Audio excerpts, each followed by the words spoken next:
বাবা নেই গো, অপু তো ভেতরে নেই। দেখ আমরা কি এমনি এমনি একটা গাধার জন্য অপেক্ষা করছি নাকি? সন্তু বাবা, অপু ঠিক চলে আসবে, তুমি চিন্তা করো না।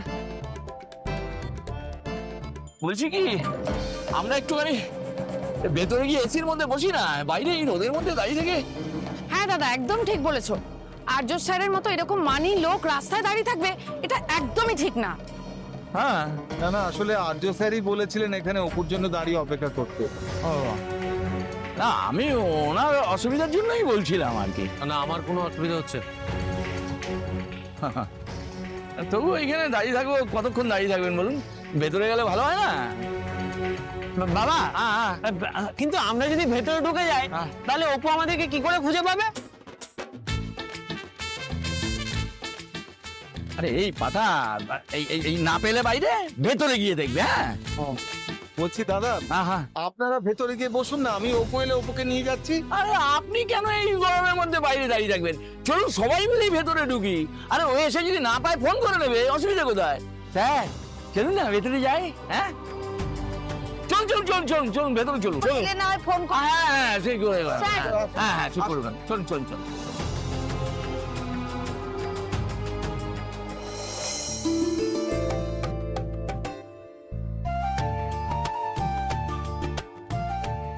নমস্কার স্যার, নমস্কার madam, welcome to our shop. কি দেখাবো, গোল্ড না ডায়মন্ড? গোল গোল গোল।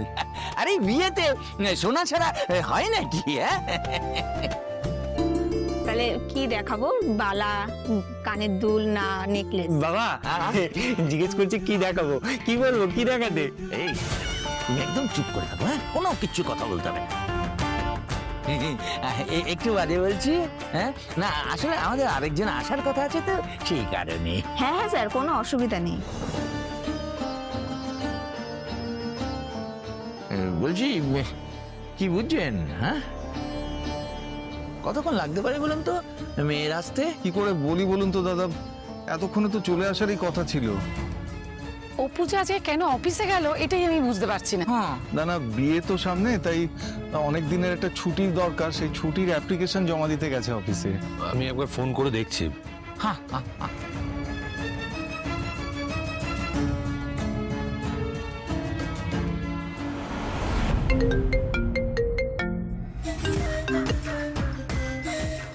হ্যালো দাদা, কি গো, ছুটি পুটি নিয়ে বসে আছো? কোথায় আছো কিছুই তো জানি না। আমি আছি একটা জায়গায়, পরে জানাচ্ছি। তুমি কেমন আছো অর্ক? আমি ভালো আছি, সুপার ফাইন। দাদা শোনো না, বলছি যে তুমি অফিসে নেই, অনেকে কিন্তু সুযোগ নেওয়ার চেষ্টা করছে জানো তো। But you don't have to worry, আমি সবটা সামলে নিয়েছি। ওখানে তো মীরা আছে, মীরাকে তো আমি বলে এসেছিলাম। হ্যাঁ হ্যাঁ, ও আছে, ও সিনসিয়ারলি কাজটা করার চেষ্টাও করছে। আচ্ছা শোনো না, বলছি ওই যে মেয়েটা যে নতুন জয়েন করেছে, অপর্ণা, ও হঠাৎ করে এসে আমাকে লিভ অ্যাপ্লিকেশন দিচ্ছে, বলছে ওর নাকি বিয়ে। আমি মুখ দেখেই বুঝে গেছি পুরো গল্প দিচ্ছে। ওকে যা বোঝাবার আমি বুঝিয়ে দিয়েছি, বুঝলে তো? ওর লিভ অ্যাপ্লিকেশন আমি ক্যান্সেল করে দিয়েছি আর বলেছি চুপচাপ গিয়ে কাজ করতে, আমার সাথে কোনো চালাকি না। দাদা আমি ঠিক করেছি তো? ঠিক আছে, আমি রাখছি, পরে কথা বলছি। ওকে দাদা।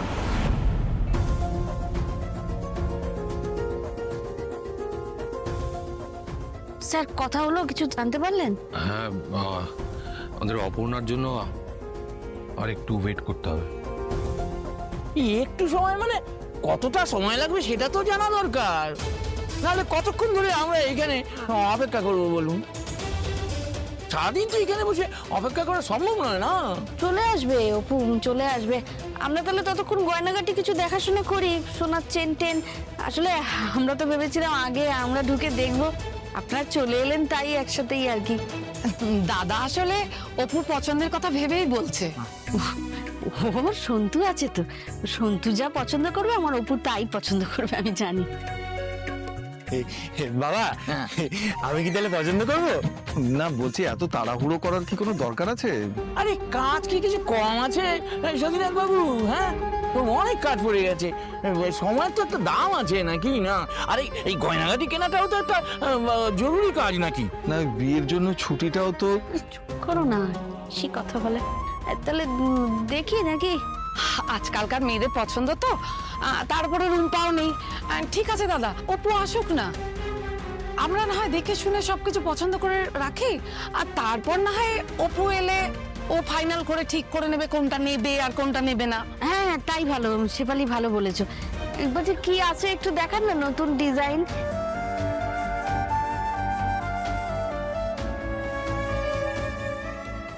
ইয়েস ইয়েস, আমি সবটা জানি। আচ্ছা শোনো, ওই অর্ডারটা যে আমি দিয়েছি এটা যেন মাথায় থাকে, ওকে? আরেকটা কথা, আজকে থেকে আমি অর্ক সিংহ রায় নই, কিন্তু অর্ক সিংহ রায় ও হবে আজ থেকে। হ্যাঁ হ্যাঁ, আগে কাজটা ভালো করে করো, বাকিটা পরে দেখা যাবে। আসবো স্যার। ইয়েস।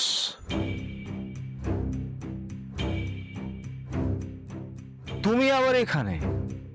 মানে এই কাজ সব শেষ হয়ে গেছে নাকি? না স্যার, আসলে শোনো, কাজ শেষ না হলে কিন্তু কোনো ছুটি পাবে না। যাও কাজ করো। স্যার একটা কথা বলতে আমি এখানে এলাম। বলছি, মানুষ মাঝে মাঝে এমন কিছু পরিস্থিতিতে পড়ে এমন কিছু কাজ করতে বাধ্য হয় যেটা নিয়মের থেকেও বড়। এখন কিসে কি হয় সেটা তোমার থেকে আমায় শিখতে হবে। না না স্যার, আসলে আপনি একটু আমার পরিস্থিতিটা বোঝার চেষ্টা করুন প্লিজ স্যার। আপনাকে একটা গল্প বলতে চাই আমি। গল্প? আবার গল্প? হ্যাঁ স্যার, একটা গল্প। অনেক অনেক দিন আগে একটা পাহাড়ের ওপরে একটা রাজ্য ছিল। সেই রাজ্যে একটা দুর্গ ছিল, আর দুর্গে অনেক কটা দরজা ছিল। সেই দুর্গের একটা দরজার নাম ছিল গৌরী গলিনী। এই নামটা কিন্তু এমনি এমনি হয়নি, এর পিছনে একটা পৌরাণিক ঘটনা আছে। গল্প, গল্পের ভেতর আবার গল্প। তোমার কি মনে হয় আমার হাতে তো সময় আছে নাকি? স্যার স্যার স্যার, আপনি একবার আমার কথাটা শুনুন। আমি বেশি সময় নেবো না, খুব অল্প সময়ের মধ্যে গল্পটা বলে দেবো। আপনি প্লিজ রাগ করবেন না, আপনি একবার শুনুন গল্পটা। আপনাকে তো বললাম ওই দুর্গে 4টে দরজা ছিল। সেই 4টে দরজার একটা দরজার নাম গৌরী গোয়ালিনী। গৌরী তো দুধওয়ালি ছিল। সেই রাজ্যের একটা নিয়ম ছিল, সেই নিয়মটা হলো সূর্যাস্তের পর সব দরজা বন্ধ হয়ে যাবে। এই একদিন গৌরী যে গোয়ালিনী, সে সারা গ্রামে দুধ বিক্রি করতে করতে অনেক দেরি করে ফিরে এসে দেখে সব দরজা বন্ধ। তখন সে কি করবে? সে রক্ষীদের কাছে কাকুতি মিনতি করে যাতে সে ভেতরে যেতে পারে। তার নিজের জন্য নয়, তার 1.5 বছরের সন্তানের জন্য।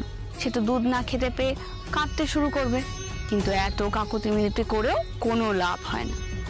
তখন গৌরী কি করলো জানেন? একে তো দুর্গ, এবার দুর্গের দেওয়াল বড্ড খাড়া। সেই দেওয়াল পার করা শুধু বিপজ্জনকই নয়, আত্মহত্যা করার সমান। তখন সে কি করবে? সে কোনো দিকে কোনো কিছু তোয়াক্কা না করে সব বাধা বিপত্তি পেরিয়ে দেওয়াল টপকে সে তার ছেলের কাছে গেল। তারপর সেই ছেলেকে দুধ খাইয়ে শান্ত করল। এসব গল্প তুমি আমাকে শোনাচ্ছ কেন?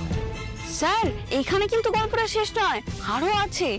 মেন গল্পটাই তো আপনাকে বলা হয়নি এখনো, এবার তো তবে শুরু। আপনি শুনুন।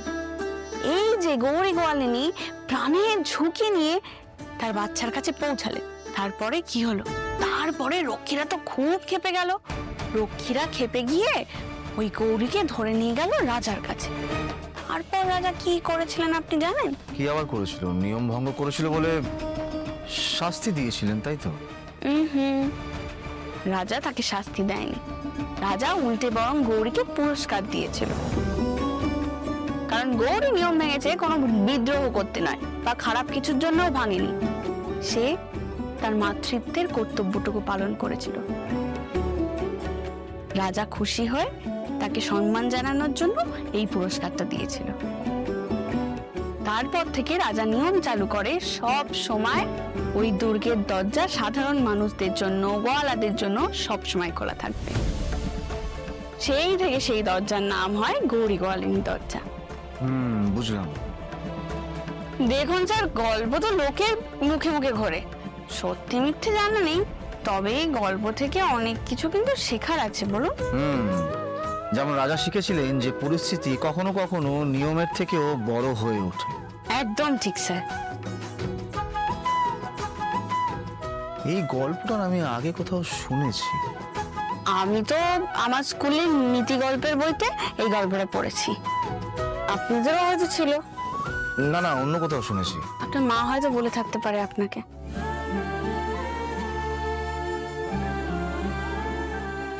স্যার বিশ্বাস করুন, আমার সত্যি বিয়ে ঠিক হয়েছে। আমার ফ্যামিলির লোক মানে মা বাবা, ছেলের বাড়ির সবাই আমার জন্য একটা জুয়েলারি শপে না অপেক্ষা করছে। আর আমি ওদেরকে বলেছিলাম আমি খুব তাড়াতাড়ি ফিরে আসবো। ওনারা তো কিছু জানেন না, আমিও বুঝতে পারিনি এখানে আসলে আমার মা বাবা প্রাণ দিয়ে আমার জন্য সবটা করে। আমি চাই না আমার জন্য ওনারা কোনো সমস্যায় পড়ুন। আপনি হয়তো আমার পরিস্থিতিটা বুঝতে পারছেন না খুব একটা। আসলে আমি না গেলে। ঠিক আছে, তুমি যেতে পারো। যাবো স্যার, সত্যি? তো তোমার কি মনে হচ্ছে আমি এমনি এমনি বললাম? Thank you sir, thank you so much sir, thank you so much. কি হলো, দাঁড়িয়ে আছো কেন? তোমার তো অনেক তাড়া, যাও। আমার ফোনটা। ফোন? ও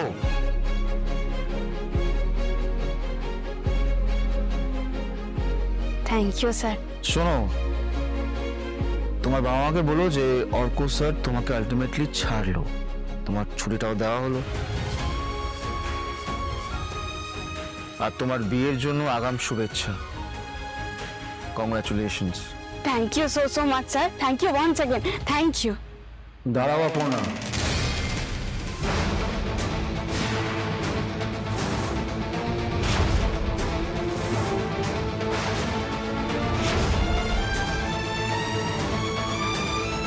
স্যার দাঁড়িয়ে আছেন কেন শুধু শুধু? ওখানে বসুন না। আপনারা বসুন, আমি তো সারাদিন অফিসে গাড়িতে বসেই থাকি, আর আপনি মেয়ের মা আর আপনি বাবা, আপনারা বসুন প্লিজ। না না, আপনি দাঁড়িয়ে থাকলে আমরাই বা কি করে? না না, আমি তো আপনাদের ফ্যামিলি ফ্রেন্ড হিসেবে এসেছি। আমি ঠিক আছে, আপনারা বসুন। শুনি তোমরা দেখো, আমরা আছি তো, দেখো দেখো।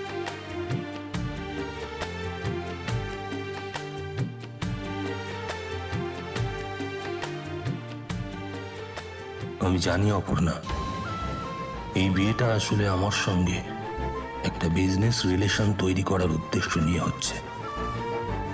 এটা হওয়া উচিত নয়, তাও আমি এসেছি, কারণ আমার এর থেকে বেশি আর কিচ্ছু করা সম্ভব নয়। তোমার জীবনে আমি সব সময় থাকবো কিনা জানি না, এই সমস্ত ডিসিশন তোমাকে আর তোমার ফ্যামিলিকেই নিতে হবে। থাকবো আমি, তোমার বিপদে আমি পাশে থাকবো, চিন্তা করো না। আমার এই ছেলেটাকে কোনো দিক থেকেই তোমার যোগ্য বলে মনে হয়নি অপর্ণা। তবু তুমি যখন আমাকে জিজ্ঞেস করেছিলে, আমি বলেছিলাম ও তোমাকে সুখী রাখবে। হ্যাঁ, আমি এটা বলেছিলাম। আমি এটা বিশ্বাস করি, তোমার মা বাবা যেটা চান সেটা তোমার ভালোর জন্যই চান। এই আর্য সিংহ রায় তোমাকে অনেক কিছুই বলতে পারে, কিন্তু এটা বলতে পারে না যে তুমি কার সাথে সুখী হবে। হয়তো এই সন্তুই তোমাকে সত্যি সত্যি ভালো রাখবে। এগুলো ভালো, কিন্তু দামটা তো অনেক হয়ে যাবে। আপনি আপনাদের বাজেটটা বলুন, সেই মতন আপনাকে জিনিস দেখাবো আমরা। আপনি আগে পছন্দ করুন না, বাজেট নিয়ে পরে ভাবা যাবে। আপনি দেখান না, যা কিছু ট্রেন্ডি এথনিক, যা আপনার মনে হচ্ছে আপনি দেখান। ঠিক আছে স্যার। সব তো এক্সে বার্কার এক। দাদা দেখো দেখো কেমন লাগছে। আরে যার জন্য এত কিছু তারই তো পাত্তা নেই। বিয়ানু সাহেব বলছে আমি আর 5 মিনিট দেখবো, তারপরে কিন্তু আমার পক্ষে এখানে থাকা সম্ভব না, সম্ভব না।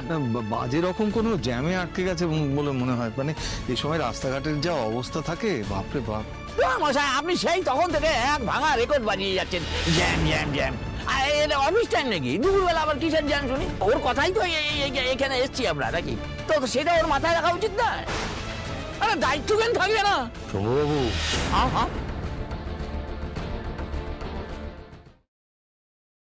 একটু রেস্টলেস হয়ে পড়ছেন না? ছেলের বিয়ে সামনে, উত্তেজনা ভালো, আমাও ভালো, কিন্তু ভেতরে রাখুন। বেশি বাইরে বার করবেন না, শরীর খারাপ করবে। ঠান্ডা মাথায় সবটা সামলাতে হবে তো। তাড়াহুড়োয় কোনো কাজই ভালো হয় না। আর অপর্ণা যখন বলেছে ও ঠিক আসবে, একটু ওয়েট করুন। হ্যাঁ, সেই ওর কথাই তো এখানে আসা, তো ও এসে নিজে পছন্দ করে নিলে ভালো লাগবে আর কি। ওই তো অপু এসে গেছে, এই দেখো। আয় মা, আয় আয় আয়। এই তো সরি মা, অনেক দেরি হয়ে গেছে গো, খুব সরি। জন্য চিন্তা করে তো আমাদের মাথা খারাপ হয়ে যাচ্ছিল। আচ্ছা ঠিক আছে, এই মেয়েটা রোদে তেতে পুড়ে এলো, একটু বসতে দাও। মারে বস তো, বস, এখানে জায়গা আছে। অফিসে এমন ভাবে আটকে গেছে, আর বস। জল পাওয়া যাবে? হ্যাঁ জল দিচ্ছি। এই নে জল খা, জল খা, নে।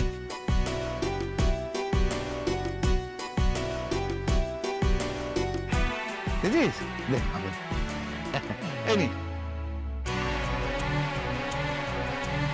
কি হলো তো জল টল খাওয়া নাকি? এবার এসে একটু গয়নাগাটিগুলো একটু পছন্দ করো। এসো এসো এসো। দেখ অপু, ওইগুলো পছন্দ করে রেখেছি আমরা, তোর যদি পছন্দ হয় দেখ।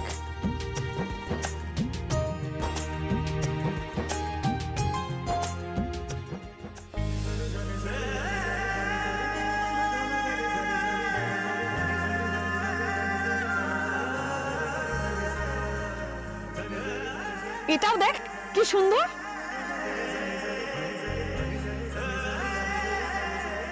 এত রকমের ডিজাইন সব গুলিয়ে যাচ্ছে, সবই ভালো লাগছে। না গো, ওটা কেমন যেন একটা পুরোনো দিনের ডিজাইন। কেন, পুরনো মানে খারাপ নাকি? নাকি পুরনো নতুনের সঙ্গে খাপ খাইয়ে নিতে পারে না?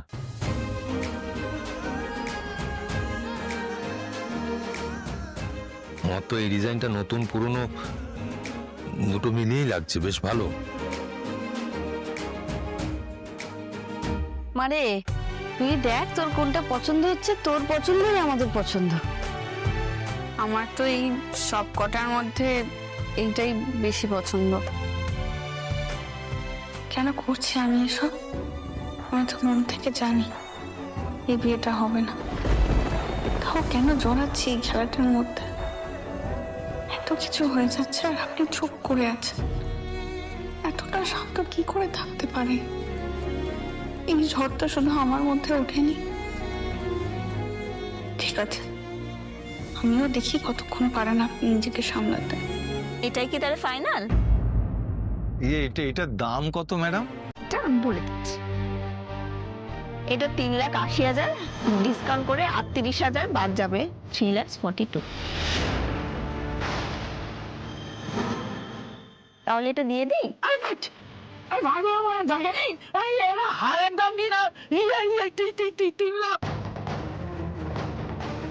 ম্যাডাম, এটা না আমাদের বাজেটের বাইরে চলে যাচ্ছে, মানে একটু কমের মধ্যে যদি কিছু থাকে। সত্যনাথ বাবু, কমের মধ্যে কেন? শম্ভুবাবু তো বলেছিলেন বিয়ে খুব ধুমধাম ভাবে হবে। 3.5 লাখ টাকার কথা শুনে আপনি পিছিয়ে যাবেন?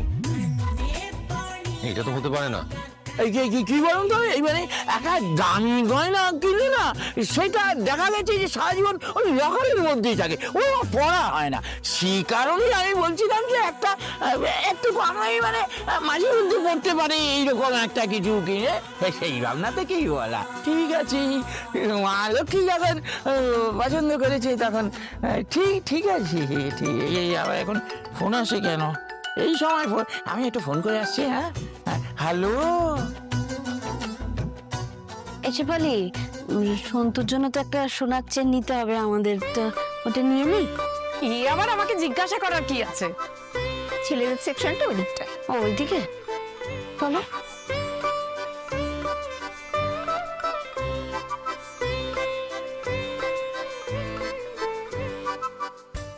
বিয়ে কার সাথে হচ্ছে ম্যাম? এই যে আমি আমার সাথে। এইটা একবার আপনি ম্যামের গলায় ধরে দেখুন তো কেমন লাগছে। হ্যাঁ হ্যাঁ দেখি দেখি অপু, একটু একটু গড়ো দেখি, হ্যাঁ এদিকে একটু গড়ো। সন্তু, তুমি তোমার বাবাকে না জিজ্ঞেস করে অপর্ণাকে হার পরাবে? বাবা যদি পরে বকা দেন? বাবা বকবে? বাবা তো কিনে দিচ্ছেন হারটা, আমার মনে হয় একবার জিজ্ঞেস করে নেওয়া উচিত। নো প্রবলেম নো প্রবলেম, আমি আসছি এক্ষুনি বাবাকে জিজ্ঞেস করে। হ্যাঁ ম্যাম আপনি নিজেও পরে দেখতে পারেন। আমি আয়নাটা ওই সাইডে আছে।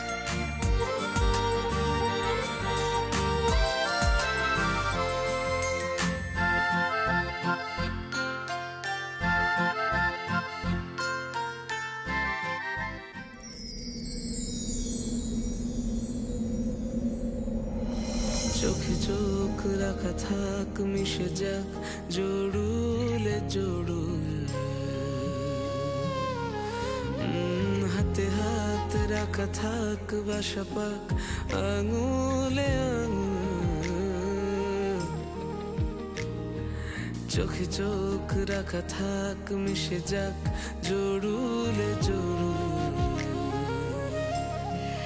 রয়ে গেছি তোমার কাছে, ভালোবাসা ফিরে ফিরে আসা, বলছি তোমায় চিরদিনই তুমি যে আমার, চিরদিনই তুমি যে আমার, চিরদিনই তুমি যে আমার, চিরদিনই তুমি যে আমার। সব মাল ছেড়ে দাও, কোয়ালিটি ফোয়ালিটি গুলি মারা দাও, তুমি সব মাল ছাড়ো না, সব ওই কোয়ালিটি ম্যানেজারের সাথে আমি যাবো যার বুঝে নেবো, ঠিক আছে? তো তোমার আর চাপ নিতে হবে না, ওকে ওকে ঠিক আছে, যাও যাও যাও। কি রে তুই অভিযোগ দিচ্ছে আমার লেজে লেজে কেন শুনি? হ্যাঁ ইয়ে বাবা, আমি কি অপুর গলায় হার পরাতে পারি? ওরে পাতা, তোর মতন বাদরের গলায় যখন অপুর মতন মুক্তোর হাত ঝোলাতে পারি, তখন তুই সব পারিস। হ্যাঁ পারবো পারবো পারবো তাহলে। তুই পারবি না তো কে পারবে শুনে? আপদ টাকা, চল চল চল চল চলো। না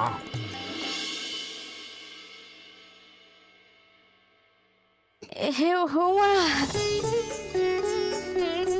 মা কি সুন্দর লাগছে, দেখো কি সুন্দর ঝুলে আছে, মনে হয় ছোট করতে হবে। যেমনটা বলবেন সব করে দেওয়া যাবে। এটাই নেবেন তো? হ্যাঁ বললাম তো, দিন দিন দিন দিন, আর কি করা যাবে, দিন দিন দিন। আর কিছু নেওয়ার আছে ম্যাম? ওই একটা আংটি নিতে হবে, বিয়ের আংটি। আংটি দেখান তো এই পাশে আস।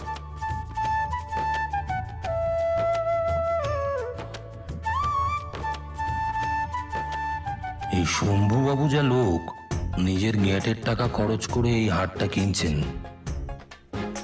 এখন যদি এই হারটা না পায়, তাহলে আসল চেহারাটা দেখিয়ে দেবে। এবার দেখুন আপনারা এই শম্ভুবাবুর আসল চেহারাটা, এর বেশি আমি আর কি বা করতে পারি।